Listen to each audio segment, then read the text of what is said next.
She was cast out into the snow with a single word ringing in her ears: worthless. Then the Alpha King himself pulled her from the drifts, stared at her trembling body, and made a vow that would burn an entire pack to the ground. "They were fools to throw you away," he said, "because inside you grows the future of my empire." The great doors of the war hall crashed shut behind her like the closing note of a funeral dirge. Deep within the frost-locked valleys of Northumbria, inside the ancestral stronghold of the River Bend pack, the air hung heavy with wood smoke, pine sap, and something colder: contempt. Genevieve stood in the middle of that ancient floor, her legs barely holding her upright beneath the weight of her war gown. All around her stood the wolves she had once fought beside, hunted beside, bled for across 5 brutal years. Tonight, every one of those familiar faces wore the same expression. Scorn. At the far end of the chamber, perched on a throne hewn from the skull of some long-dead direwolf, sat Cedric. He ruled River Bend. He had claimed her as his destined mate back when she was little more than a girl of 18. Once, his face had been carved from gold and stone, a rugged, dangerous kind of handsome. Tonight, when his flinty eyes landed on her, there was no warmth left in them at all, only the cold arithmetic of a man chasing power. Draped across the arm of his throne like a trophy sat Rosalind, a minor noble woman from a rival territory, auburn curls catching the firelight, a smile curled with cruelty. One hand rested with deliberate pride against the soft curve of her belly, a gesture aimed squarely at every elder and warrior watching. "Genevieve of the Lancaster line," Cedric's voice rang out, stripped of every trace of tenderness he'd ever shown her. 5 winters you have stood at my side as Luna. 5 winters this pack has grown fat on trade and conquest, and still, the one duty owed to your rank remains undone. You have given me no children, no future. Cedric. Please. The words scraped out of her like broken glass. The healer told me the fault might not lie with me. The old records say. Do not hide behind old records while your failure stands in front of the whole pack.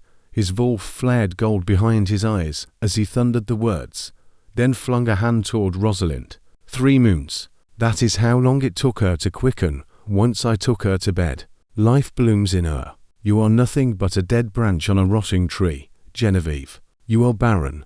A wave of murmured agreement rolled through the crowd. Elder Thomas shuffled forward, his cane striking the flagstones like a slow, damning drumbeat. Our ancestors left no room for doubt on this. Alpha, a Luna who cannot bear young, is a blight upon the harvest itself. Strip her rank, cleanse the land of the curse. Genevieve's pulse hammered against her ribs as she scanned the crowd, searching for even one face that might soften. She found the blacksmith whose little girl she'd nursed through a killing fever. She found the huntsman who'd fought at her shoulder against rogue raiders on the border. Not one of them would meet her eyes. Every single one looked away, letting her execution unfold in silence. I reject you, Genevieve. The words fell like an axe. The bomb snapped. That golden thread tethering her soul to his ignited into white-hot agony, and she crumpled to the freezing stone. If something had been torn straight out of her chest. Her wolf shrieked in torment, thrashing against a severed connection with nowhere left to go. Blood filled her mouth. Through the haze of pain, she watched Rosalind's lips curve into a slow, poisonous smile of victory. By the moon goddess who watches over us, and by the blood of my forebears, Cedric announced, drawing himself up tall and pitiless, I strip you of rank, of land, of name. You are banished from River Bend, effective this hour. Cross our border again after nightfall, and you will be hunted down like any other rogue. Cedric. She gasped his name, both arms wrapped around her stomach. 4 weeks now she'd felt strange things, a low nausea, a bone-deep exhaustion she'd blamed on grief over his betrayal. Now the agony of rejection nearly drowned out the faint flutter of life stirring beneath her ribs. Get the Barren thing out of my hall, Cedric ordered, already turning to pull Rosalind into a triumphant kiss. Rough hands seized her arms. The enforcers hauled her bodily across the stone, her boots dragging uselessly behind her. The great doors groaned open, and a howling gust of winter tore through the hall as they threw her down into the courtyard snow. "Get gone, rogue," one of them spat, hurling a threadbare bundle of winter clothes at her feet before the door slammed shut once more. She lay there in the snow, cold soaking through her dress, the frost outside doing little to compete with the fire still tearing through her chest. She was alone now. No pack, no mate, no home. Her Wolf had gone quiet, retreating deep inside her to survive the shock. As the first fat snowflakes of an oncoming blizzard began to fall, Genevieve forced herself up onto her hands and knees. She gathered the pitiful bundle of clothing and lifted her eyes to the black mountains, ringing the territory. Stay, and she'd be executed. Leave, and the winter might kill her just the same. But something in her refused to simply lie down and die. Teeth gritted against the pain still blazing in her chest. She rose, turned her back on the only home she'd ever known, and walked straight into the storm. For 3 days and 3 nights, she wandered the frozen wilderness of the Cheviot Hills, the blizzard erasing every trail behind her until she was lost in an endless white nowhere. Her boots had long since soaked through, her lips split and bled, her skin had taken on a translucent, deathly pallor. She lived on handfuls of melted snow and the rare frost-shriveled berry she could scrape from beneath the ice. Her Wolf stayed dormant, too wounded by the rejection to surface, leaving her nothing but fragile human will to survive on Dot as she trudged through drifts that reached her knees. Her mind slipped backward, fleeing the unbearable present for the safety of memory. It carried her back 3 months, to a time before Rosalind's belly had begun to swell, before Cedric's cruelty had reached its full, terrible height. Back to the great midsummer gathering held on neutral ground in York, where every alpha from the northern territories had come to swear loyalty to a newly crowned sovereign, a king whose name alone struck fear into rival courts, a man famed equally for battlefield genius and utter ruthlessness. Cedric had brought her along, though he'd spent most of the summit parading Rosalind through the lower courts instead, leaving his own Luna to endure the quiet humiliation of being ignored. It was on the final night, during the masquerade, that everything changed. Desperate to escape the crowded ballroom and the pitying glances of foreign dignitaries, Genevieve had slipped away into the palace gardens. The night air was warm, perfumed with jasmine and blooming nightshade. She'd found a stone bench beneath a weeping willow and finally let herself cry for a marriage that had already died in every way but name. That was when the storm found her. Not weather, a man. He emerged from the shadows wrapped in a dark velvet cloak, a silver mask shaped like a snarling wolf hiding the upper half of his face. But his eyes were unmistakable, even in darkness, a fierce, glowing violet that seemed lit from somewhere within. The raw dominance rolling off him drove her instinctively to her knees, her Wolf submitting in a way it never had, not even for Cedric. "Why does a Luna as lovely as you weep alone in the dark?" His voice was low, resonant, and it sent heat crashing straight through her. She would never forget how he smelled: rain on stone, dark pine, the electric charge that hangs in the air before lightning strikes. It was the unmistakable scent of a true mate. She had been raw, heartbroken, utterly disarmed. When his gloved hand closed around hers to draw her up, it felt like touching a live wire. Neither of them spoke another word. Whatever pulled them together was too primal, too absolute to resist. Hidden beneath the willow's hanging branches, he claimed her, not gently, but like a fire that had been starved too long. He pressed her back against the cold stone wall, kissed her like he meant to brand the memory into her skin, and at the peak of it all, sank his teeth into the curve of her neck. Not a full mating bite that would have alerted Cedric instantly, but a deep, deliberate mark, laced with dark magic that hid her scent from her mate and ensured she would never forget him. When she woke the next morning in her own bed, he was gone without a trace. Cedric had raged, demanding to know where she'd disappeared to, never once noticing the faint, magically veiled mark hidden on her skin. She never learned the stranger's name. To her, he remained only the shadow from the garden. A sudden stab of pain in her stomach yanked her violently back to the present, back to the frozen hills. She gasped and pitched forward into the snow. This wasn't hunger's dull ache. It was a sharp, stretching pressure paired with a rush of warmth blooming outward from her womb. My pup, a faint, exhausted voice whispered inside her mind, her Wolf, stirring for the first time in days, wrapping what strength she had left around the fragile life growing inside them. Genevieve's eyes went wide. Every accusation came flooding back.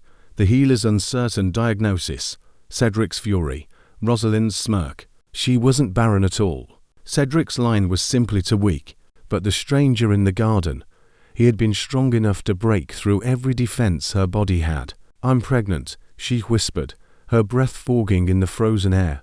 But the truth had arrived too late. The cold had already claimed victory. Her limbs turned to stone, her vision closing in at the edges. Curled in the snow, hands cradling her stomach, she heard the wind's pitch shift. No longer a howl, but something closer to the thunder of galloping hooves. Through the fog swallowing her sight, she saw dark shapes cutting through the blizzard. Armored horses, riders wrapped in black and silver bearing the crest of the Iron Peak crown. One rider dropped from his saddle, a hulking knight buried in furs, and knelt to check her pulse. "Commander," he bellowed over the wind, "we've found a survivor, but her scent, it can't be." A second figure dismounted, bareheaded against the storm. Even through the narrowing slits of her vision, Genevieve recognized that unmistakable, commanding presence. He crossed the snow as though the storm itself yielded to him, dropped to his knees, and shoved the knight aside without a word. That scent again. Rain on stone, dark pine, the electric hum before lightning strikes. She forced her eyes open and found him looking down at her, his face pale and tight with something she couldn't name. Alistair, the Alpha King, sovereign of every territory north and south. The warlord who had crushed 3 uprisings in a single year. His eyes were the same piercing, glowing violet as the stranger from the garden. "You," she breathed. And then the darkness swallowed her whole. Warmth was the first thing she noticed, not the sharp sting of a half-thawing frozen skin, but a deep, all-consuming heat wrapped around her entire body. She opened her eyes to soft golden light. She wasn't lying in a snowbank. She was tucked into a massive 4-poster bed layered with crimson silk and thick fur pelts. The mattress softer than anything she'd ever known. The pillow carrying a faint scent of cedar.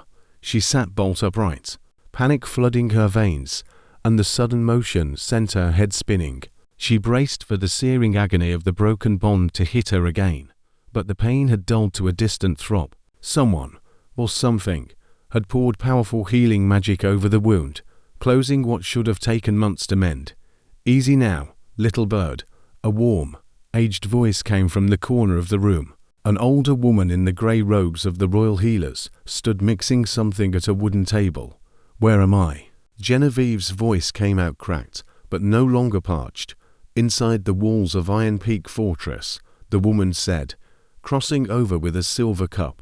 "You're safe now. Drink. Willow bark and moonflower. It'll settle the ache in your womb." Genevieve's hands flew to her stomach. "My baby."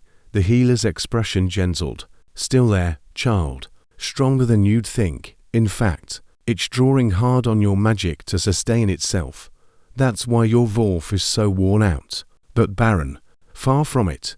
She accepted the cup with shaking hands and drank. The liquid was sweet, and calm spread through her almost instantly. "Who brought me here? How did?" Before the healer could answer, the heavy chamber doors swung open, and the entire room seemed to grow heavier, thick with the unmistakable weight of absolute authority. The healer dropped into a deep bow and slipped out without a word. Genevieve pulled the fur blanket to her chin. Alpha King Alistair stepped into the firelight, out of his armor now. Dressed simply in a fitted black tunic and leather trousers, he was no less terrifying.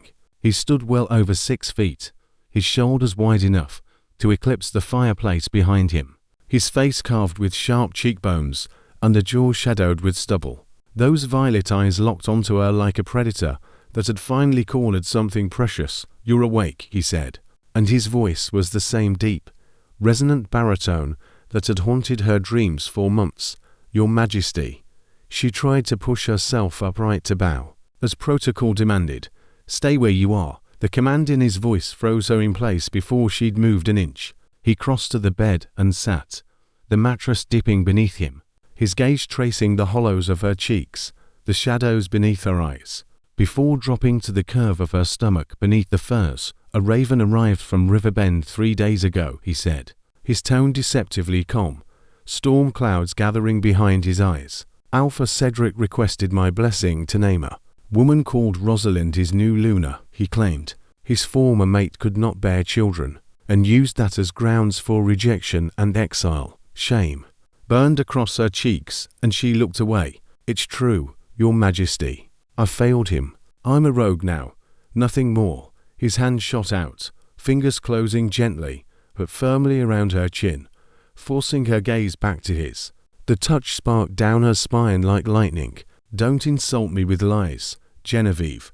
He leaned closer, his scent, pine, rain, thunder, swallowing her senses whole, her wolf whimpering with the need to submit. "I don't care about Cedric's petty politics. I care that my scouts found you freezing in a ditch, carrying a scent that belongs to no one but me." Her breath caught. "The gardens. At the summit.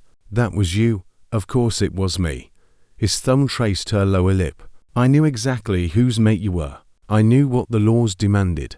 But when I found you crying alone in the dark, when your scent hit me, my wolf went completely feral. You are my true mate, Genevieve. The moon goddess erred when she bound you to that weak excuse for an alpha, so I corrected her mistake." She stared at him, stunned. You knew. But a second bond shouldn't be possible without a rejection first. "I am the Alpha King."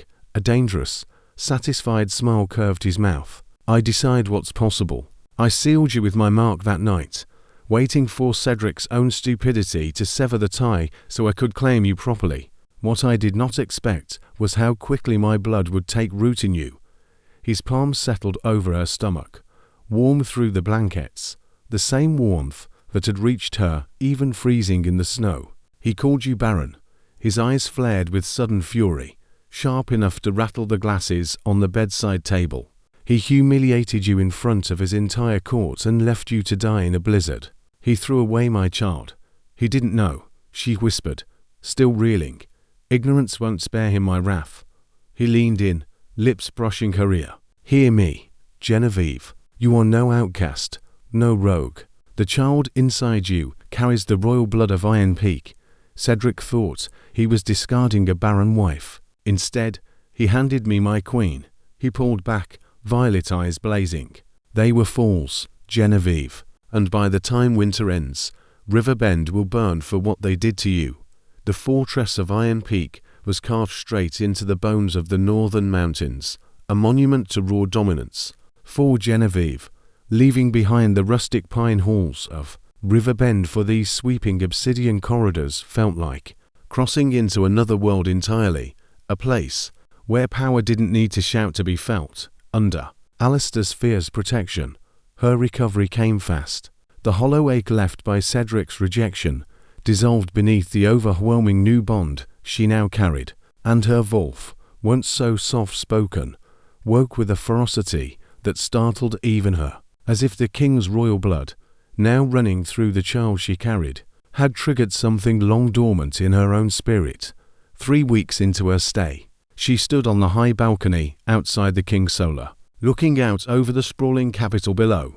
Winds that once threatened her life now felt almost gentle against her skin. Alistair stepped out behind her, draping a heavy mantle of black bear fur over her shoulders before pulling her back against his chest, his face buried in her neck. "You smell of snow and wild orchids," he murmured against her skin. "You smell like a queen. And you smell like a war about to begin," she answered softly, resting a hand over her growing belly. "You've been locked in with your generals all morning. What's the news from the south?" He turned her to face him, violet eyes glinting with dark amusement. "The south is falling apart, little bird. Seems the moon goddess doesn't much care for packs that leave their lunas to freeze." He led her back inside, where a fire roared in the hearth, and a man Genevieve recognized from old histories sat waiting at the council table, Lord Henry Percy, a renowned keeper of law whose family had chronicled sacred bloodlines since the earliest days of their kind. He bowed his head as she took her seat. "My queen," he began, unrolling a fragile, yellowed parchment. "I've spent days combing through the private archive of House Lancaster. Alpha Cedric's mistake was a tragedy entirely of his own making. The women of your line are not ordinary breeders. You carry the ancient Ethel bloodline."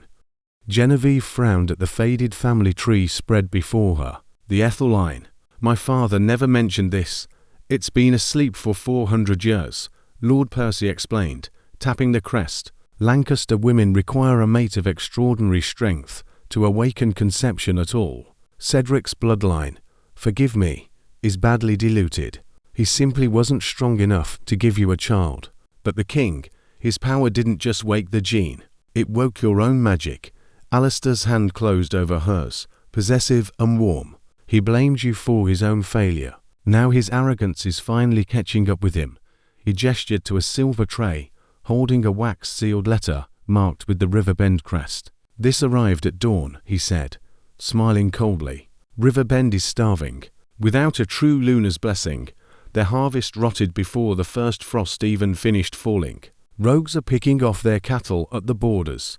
The pack is on the edge of collapse. Cedric's written to the crown, begging for an audience. Royal grain, royal soldiers, her breath caught. He's coming here. Him and his very pregnant Rosalind," Alistair confirmed. "They arrive tomorrow for the solstice court. They think they're coming to kneel and beg scraps from a stranger king." He rose, pulling her up with him, cupping her face in his hands. "What they don't know is that their king has taken a mate. They don't know the woman they threw into the dirt now sits on the highest throne in the realm. Tomorrow, Genevieve, you won't hide. You'll wear the crown of Iron Peak, and you'll get the justice you're owed. The great hall of Iron Peak was built to overwhelm. Its vaulted ceiling vanished into shadow overhead, and hundreds of iron chandeliers threw flickering, dramatic light across the black marble floor. Courtiers and foreign dignitaries lined the walls in hushed, anxious silk and velvet dot at the far end. Atop a raised dais of black stone sat the twin thrones. Genevieve sat still and composed, her heartbeat steady and strong beneath a gown of midnight blue silk draped elegantly over her pregnant belly. Atop her head rested a crown of dark silver thorns, set with crushed sapphires, a sheer black veil hiding her face from the petitioners approaching. Beside her, Alistair sat like a war god carved from shadow, dressed in full ceremonial armor, a crown of jagged black iron on his head, his alpha presence pressing down over the entire hall until even the toughest warriors present bowed their heads. The great iron doors groaned open. The herald's staff struck stone. He announced Alpha Cedric of Riverbend and his companion, Rosalind. Genevieve's fingers curled tight around the arms of her throne as she watched them approach through the veil. Cedric looked hollowed out, his once golden hair dull, his shoulders bent under the weight of a collapsing pack. Beside him, Rosalind waddled forward, heavily pregnant, her red curls flat and lifeless, her face pale with fear. Neither one resembled the smug, triumphant rulers who had once cast her into a snowstorm. They reached the base of the dais and dropped to their knees. "Your Imperial Majesty," Cedric said, his voice unsteady, his eyes never straying to the veiled woman beside the throne. "I've come to beg your mercy. This winter has been merciless. Our stores are empty. We need grain and soldiers to hold our borders against the rogues." Alistair rested his chin against his fist, regarding Cedric with the flat, dispassionate stare of an executioner. "You speak of a merciless winter, Cedric of Riverbend." His voice rolled through the hall, and Cedric flinched at every word. "Yet I've heard tales of a cruelty entirely your own making. Didn't you cast your own Luna out into a blizzard not so long ago?" Cedric swallowed hard, sweat breaking across his brow. She was Barren, your Majesty. A curse on the land. Ancient law demands. Do not lecture me on ancient law when you can't even govern your own bloodline." Alistair cut in, his voice dropping to something lethal. He raised a hand, and from the shadows stepped the royal physician, Master Osler, carrying a small crystal vial filled with glowing blue liquid.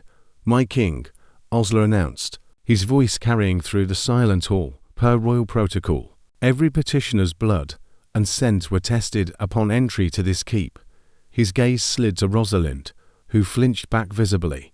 The child this woman carries shares no bloodline with Alpha Cedric whatsoever. The father is a common rogue from the southern marshlands. Cedric's line remains, as it has always been, entirely barren. Dead silence swallowed the whole. Cedric went rigid, horror spreading across his face as he turned slowly toward Rosalind. No, that's a lie, Cedric. He's lying. I swear it. The baby is yours, Rosalind sobbed.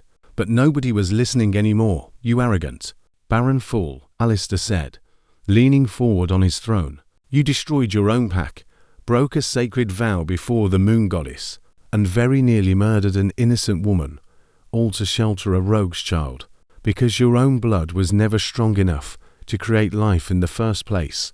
Cedric looked like a man who'd been hollowed out from the inside, his entire world crumbling around him in real time. My king, please. I didn't know. I was deceived. You weren't deceived, Cedric. A new voice cut through the hall, soft, melodic, and carrying the unmistakable weight of a queen's authority. Genevieve rose from her throne. The entire room fell utterly silent. Slowly, she lifted the black veil away from her face. Cedric's jaw went slack. Every trace of color drained from his skin. Genevieve, he whispered, unable to process what he was seeing. She stood tall and radiant, the midnight silk clinging to her frame, the unmistakable swell of her pregnancy on full display. You told my entire pack was a dead branch on a dying tree. Her voice carried the full weight of her awakened bloodline as she descended the marble steps, guards moving to flank her before she waved them off. She stopped just short of where he knelt in the dust. Look at me, Cedric. He looked. His eyes dropped to her stomach, and her scent, laced now with the unmistakable, overwhelming presence of the Alpha King, hit him like a blow. You're carrying a pup, he choked out, tears sliding down his face. I am, she said, cold and clear. I was never barren, Cedric. You were simply never enough. You threw me into the snow to die, and all you managed to do was hand me over to my true mate. You gave me to the king. Alistair descended the steps behind her, one armored arm circling her waist, his violet eyes burning down at the man on the floor. She carries the heir to the Iron Peak throne, he announced, his voice shaking the very stones of the hall. She is your queen, and the penalty for attempting to murder a queen is death. He drew his broadsword, steel ringing as it cleared its sheath. Cedric collapsed entirely, sobbing against the marble, offering no fight at all. Rosalind screamed and scrambled backward into the arms of the guards. Wait, Genevieve laid a hand over Alistair's sword arm, and he stilled at once, looking down at her. He deserves the blade, Genevieve. I won't be denied his blood. Death is too merciful for a man whose pride was the only thing he ever truly owned. Her eyes never left Cedric as she stepped forward. Here is my judgment. I strip you of your title, Cedric. Your pack, your name, your Wolf, all of it, gone. You'll live out whatever remains of your life in the obsidian mines of the far north, mining the stone that will build my child's kingdom. Riverbend itself will be folded into the royal territory. Its people will be fed and given an alpha who actually honors the laws of the goddess. She turned to Rosalind, still weeping. Take her to the outer sanctuary. When her child is born, she will be exiled, but the child will not be punished for its mother's sins. Alistair's smile was fierce and genuinely proud. He sheathed his blade and pressed a kiss to the side of her head. The Queen has spoken. Get this filth out of my sight. Cedric was dragged from the hall screaming her name, begging for a mercy that would never come. 3 months later, beneath the red light of a supermoon, the cry of a newborn broke the stillness of the royal wing. Genevieve lay in the great crimson bed, exhausted and weeping with joy as Alistair laid a small, squirming bundle wrapped in royal furs against her chest. The baby boy had a thick shock of black hair, and when his eyes finally opened, they burned the same brilliant violet as his father's, the heir to the Iron Peak throne. Born strong and whole, Alistair knelt beside the bed, pressed a kiss to her forehead, then rested his head against her chest, listening to the 2 heartbeats of his family beating as one. The barren Luna of Riverbend was gone. In her place stood Queen Genevieve, mother of an empire, the woman who turned a death sentence into a dynasty. Did her rise from banished outcast to reigning queen give you the justice you were hoping for? Cedric learned far too late never to underestimate a woman whose heart was tied to something bigger than his cruelty.